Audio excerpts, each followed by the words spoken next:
Welcome to the Military OneSource Podcast.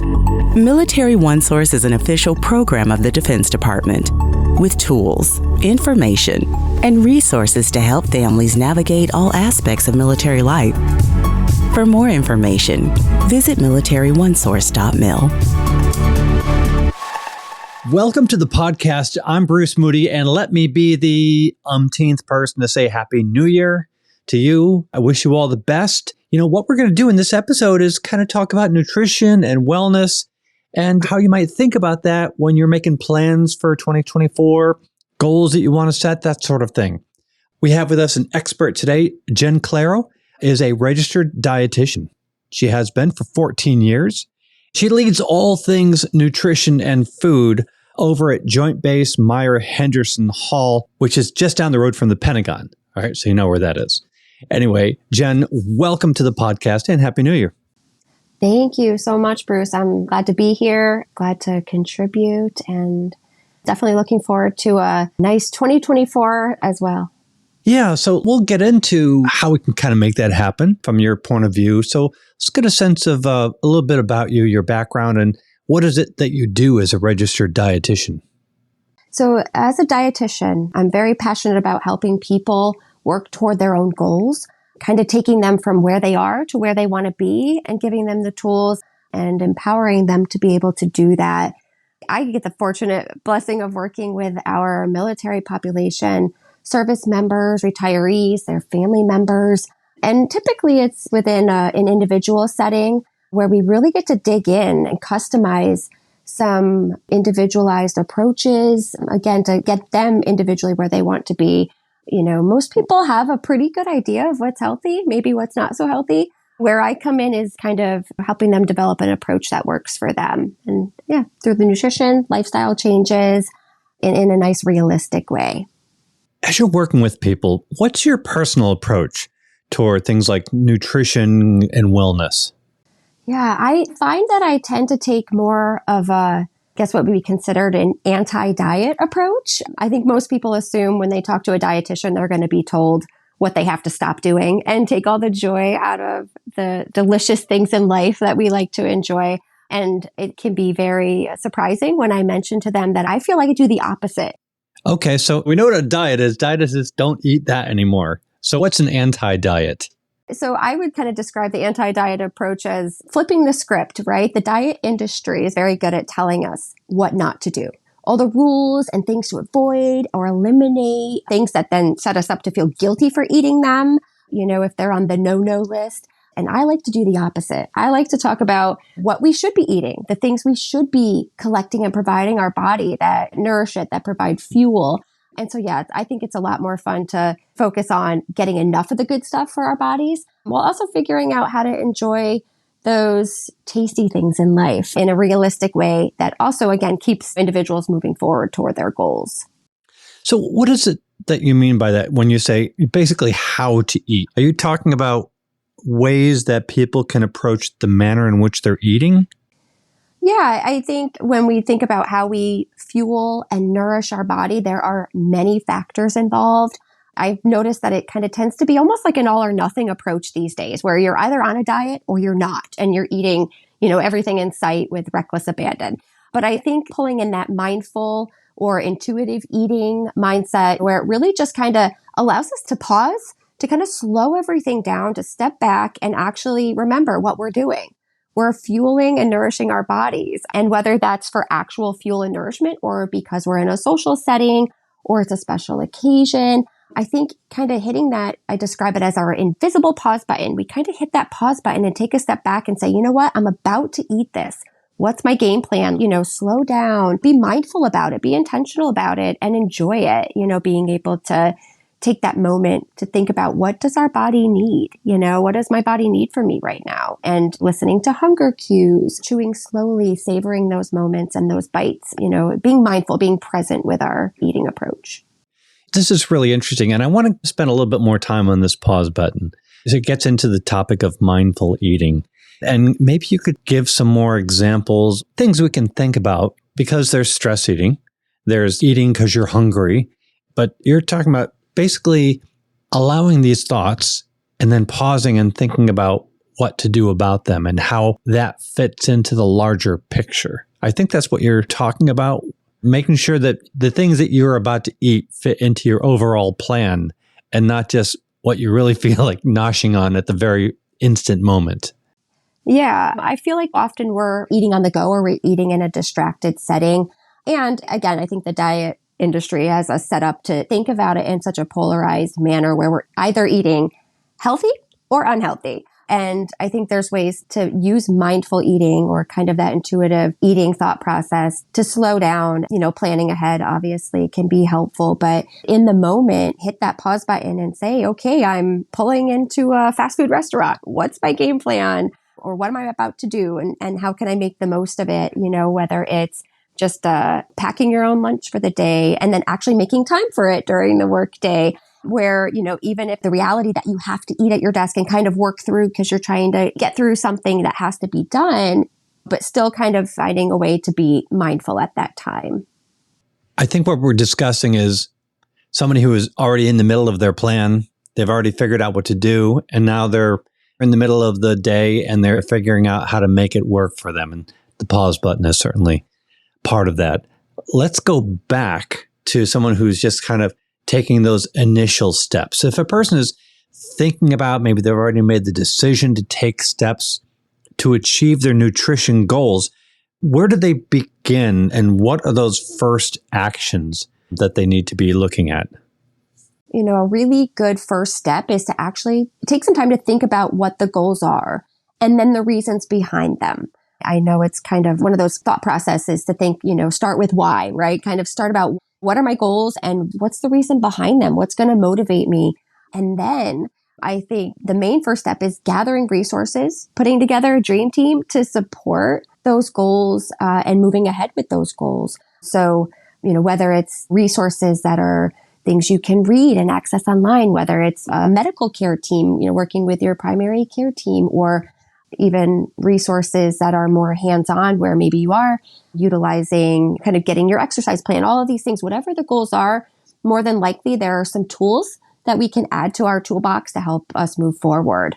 I think nutritionally, a lot of people ask, what's the easiest, the most low maintenance thing I can do that I can start right now and move forward with? And I always like to point out that most of us can probably stand to work in some more vegetables, right? So I think that's a really easy place to start. If you're looking to do nothing else, or while you're assembling your resources and putting tools in your toolbox to get you set up for your goals, just focusing on increasing vegetables, kind of thinking of those non-starchy vegetables like, broccoli, bell peppers, onions, cauliflower, lettuce, tomato, kind of all those veggies, and just do more of them. If you do nothing else but increase those, both in amount and frequency, it can create a pretty impressive shift in your overall eating pattern, and it's actionable. And also, I think paying attention to hydration, I think that's one thing that we might either be on or off with. And so just making sure that you're paying attention to your water intake and kind of finding the right amount that feels like it works for you without pushing past what feels comfortable. But I think 2 actionables, veggies and hydration, and then assembling your team of resources. And then life happens, right? So you have the plan. And it's an awesome plan and you stick with it and you're really good. But we all get into those situations and there are just too many to number. But you get in situations and a lot of it is stress. How do you manage these stressful situations in a way that keeps you from falling back on unhealthy habits? Yeah, I can't speak enough about the value of a team approach here with the mindset that you're not in it alone. Yes, life happens, stress happens. But, if it's something that you notice becomes a barrier, you think, oh, check out this stressor I wasn't expecting. Being able to bring it back to your team, whether it's working with a dietitian, health coach, or behavioral health consultant, or even family and friend support, having that team approach to be able to work through those stressors, in a healthy way. Stress eating is very common. Having some non-food-based stress relief strategies and outlets can be really helpful, especially for those that know that stress eating is, definitely a route they might go during those stressful times. But, that's kind of where, figuring out some game plans ahead of time when stress feels like is it ever absent? But when it feels like it's under control, having a game plan for those times where it decides to pick up a little bit or those unexpected curveballs that could come along the way. In my experience working with individuals, I like to have a game plan, and then I like to have a backup plan. So having that backup plan to say, okay, you're cruising along, things are moving well, our checkpoints are working, but what happens if you make an unexpected road trip and you're on the road and you didn't get a chance to pack the cooler we talked about? You're going to end up probably cruising through a drive-through. So what's the plan for that? So some of those tips would be like preloading a healthier fast food order in an app for some of our more common fast food locations, so that as you're pulling through the drive-thru and you smell the deliciousness wafting through the window, you can say, nope, you know what? It's okay. I already have my order loaded. I'm just going to add it for my favorites and just kind of stick it in my order and purchase it. And, you've already done kind of that thought process before the temptation of the moment presents itself. So now we're all set for stress. But again, let's go back to the beginning when we're creating this plan. Part of this really includes us looking at ourselves and looking at what we're capable of doing. And for each of us, we're going to have barriers here and there, whatever they might be. Physical limitations that make exercise difficult, maybe smoking. So are there specific resources to help people overcome these types of limitations? Yeah, of course. I think the depth of resources we have available within the military network is unlike any other. I think the barriers and limitations that impact our health and wellness are unique, I guess, to our situation, that, different things can come up along the way too. And approaching our limitations and barriers with a sense of optimization rather than perfection, really focusing on doing what we can do and what our bodies are able to do to the fullest. In the example of physical activity, with physical limitations, someone may not be able to go out and do high intensity, high impact workouts anymore, but they can do walking or maybe some low impact or swimming. And then working with whether it's physical therapy or some personal training or even the Armed Forces Wellness Center resources could help optimize physical activity or the outcomes, working around those limitations in a safe and effective way. And listening to you talk about these various limitations and the workarounds, of course, it just points to the fact that you work with a lot of people. You work with people every day. You're helping them to create strategies for achieving their goals. Can you talk about the work that you've done with people and examples of the experiences that you have with people who are coming to you with goals? Yeah, I've noticed a common theme that by the time patients come to me, they have often been working on their goals for a while, and it often has resulted in some frustration or kind of wondering almost what they're doing wrong when maybe they just didn't have the right tools. And so I like to kind of start fresh with a nice blank canvas and say, okay, we're going to start with this blank canvas and redesign strategies that work for them as an individual. And I think one common example that comes up is someone is skipping breakfast and they're working out extra hard in the morning. And whether they're tracking calories or not, usually that would be a common strategy, right? To try to force a calorie deficit, and work out really hard. And sometimes that doesn't yield the results people are looking for, or the results don't last once they have any shift from that approach. And so in particular, the one example I'm thinking of is we redistributed how this person was fueling their body. They were super active in the morning, with a really intense 60-minute workout, but with no fuel in the tank. And then wondering why they were crashing in the afternoon, or having the feed me button being pressed at some point in the afternoon or evening because there was just an imbalance of fuel. And it was kind of working against their ability to optimize their workout results, but also creating kind of that cycle of overhunger or overeating later in the day. So we had them visit the Armed Forces Wellness Center. They had a metabolic test done, gave us an accurate calorie target to aim for that would help support their weight loss goals. I describe it as it gives us a calorie target that tells us they're in a calorie deficit without being in a nutrition deficit or that feeling of starving. So with that collaboration, we were able to figure out how to take the calories they should be aiming for and redistribute them to fuel those morning workouts. So we had plugged in some workout fuel and breakfast for recovery fuel. and just sort of recalibrated their day. And it was a game changer. So they felt better all around. They made more progress because they were able to be more consistent because it was realistic and they got to eat. And it just yielded great results for them. Jen, I want to continue this conversation from a different perspective, and that being money. A lot of people say that if you're going to eat healthy, great, but it's expensive. From your point of view, do you have any tips on how people can eat well, but on a budget? Yeah, I definitely have heard that. I think in some ways there's definitely a reality to it. And then I think some things are kind of myth-based too, where we think we can't eat healthy unless we spend a ton of money doing it. That's definitely another conversation we have to be able to take the plan we're working on and then find ways to make it financially efficient too. So definitely working with a dietitian and even the Armed Forces Wellness Centers that have great classes and health coaching that can help customize as well.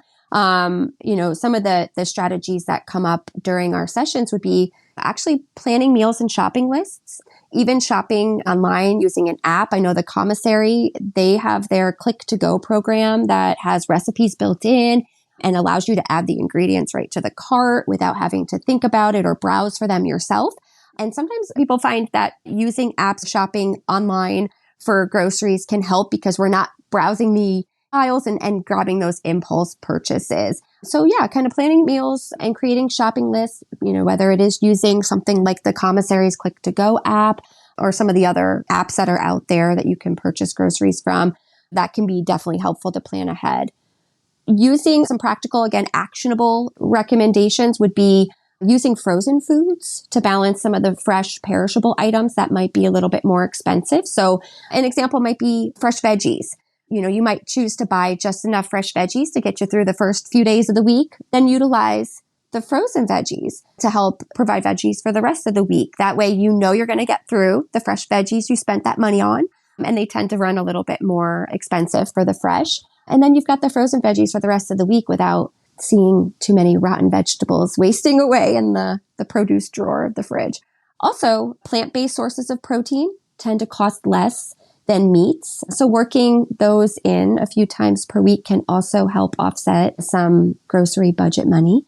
And it doesn't have to be to exclusion. Some of these examples might be using nuts and seeds, beans, edamame, tofu. And, it could be replacing a meat with a plant-based protein, or it could be utilizing both to help that meat go a little further. One of the examples I like to give is, let's say you're doing taco night for the family. If you have a pound of ground turkey and you make that into taco meat, that's not going to last as long or feed as many portions as if you had ground turkey and then you added a can of black beans to that and made tacos out of that. Now, all of a sudden, that 1 pound of ground turkey expands and you're going to get a lot more taco servings out of that. So just something like that can definitely help offset and be budget friendly. We've covered a lot of ground. I'm so glad to have you with us today. We've got a bunch of links in the program notes, and I feel like we could just have you back and riff on so many ideas. Just a quick idea I like to tell people is that for those of you who love those bottles of creamy salad dressings, you can totally enjoy taking some yogurt and putting in a squeeze of lemon and some olive oil, a little bit of salt, and then any of your favorite spices, and then just enjoy it at the volumes that you like, and it's all good.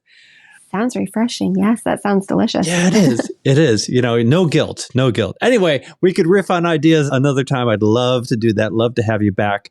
Just to kind of wrap things up, can you sort of just give an emotional endorsement to people to get them going to make 2024 the year for them?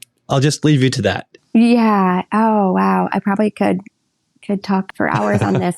I think it's really looking at what's important to you, what your goals are, and figuring out where you want to go for the year and realizing that it's not always linear. I think we set out with goals and we think that we follow the goals and the checkpoints and it's going to be kind of a one-way path. But, realizing that things come up and giving yourself some grace to realize that more times than not, goal setting and progress and achievement is a process, right? It's something that we have to approach with that consistency in mind, right? That it's about doing the little things and being consistent with them kind of day in, day out, week to week, so that we're doing those little things and having them add up and yield great results, in the end. And yeah, it's just kind of starting where you are, figuring out where you want to go, and then, assemble a team and a game plan to get you there. Well, Jen, thank you so much for joining us today. Yeah, it's my pleasure. Jen Claro, she is a dietitian at the Andrew Rader U.S. Army Health Clinic, which is at Joint Base Meier-Henderson Hall, which is just down the road from the Pentagon. Great to have you with us today. I appreciate it. Thank you. You're welcome. And I want to remind everybody that Military OneSource is an official resource of the Defense Department. We always like to hear from you. We have a link in the program notes. You can send us a question, a comment, maybe an idea for a future episode for 2024. Be sure to subscribe to this podcast wherever you listen to your podcasts, because we cover a wide range of topics to help military families navigate military life. I'm Bruce Moody. Thank you for listening. Take care. Bye-bye.